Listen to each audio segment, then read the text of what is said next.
చిన్నప్పుడు ఆ a+b² = a² + 2ab + b² formula చదివి టీచర్ చేతిలో దెబ్బలు తిని అసలు ఇది ఎందుకు నేర్చుకున్నామా అని జుట్టు పీక్కున్నాం. కూరగాయల కొట్టుకాడ వాడతామా, బస్సు టికెట్ కి వాడతామా అని అనుమానాలు బోలెడు. కానీ దీని వెనుక ఒక సూపర్ పవర్ ఉంది మావా. ఇది తెలిస్తే క్యాలిక్యులేటర్ లేకుండానే పెద్ద లెక్కలు మైండ్ లోనే చేసేయచ్చు. ఉదాహరణకు ఒక 105² ఎంత అని అడిగితే అమ్మో ఇంత పెద్ద లెక్క అని పెన్ను పేపర్ వెతుకుతాం. కానీ ఈ ఫార్ములా వాడితే ఆన్సర్ ఒక్క సెకండ్ లో వస్తుంది. ఎలాగో చూడండి.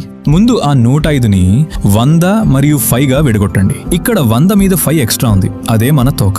ఇప్పుడు ఫార్ములా అప్లై చేద్దాం. మొదట a² అంటే 100², సింపుల్ గా 10,000. తర్వాత b², ఆ తోకుంది చూసారా 5, దాన్ని స్క్వేర్ చేయండి. 5 సార్లు 5 సమానం 25. ఇప్పుడు అసలైన ట్విస్ట్ 2ab. భయపడకండి, 100 మీద ఎంత ఎక్స్ట్రా ఉంటే దాంతో గుణించండి. ఇక్కడ 5 ఎక్స్ట్రా ఉంది కాబట్టి 100 × 5 = 500. ఆ వచ్చిన 500ని జస్ట్ డబుల్ చేయండి. 500కి ఇంకో 500 కలిపితే ఎంత?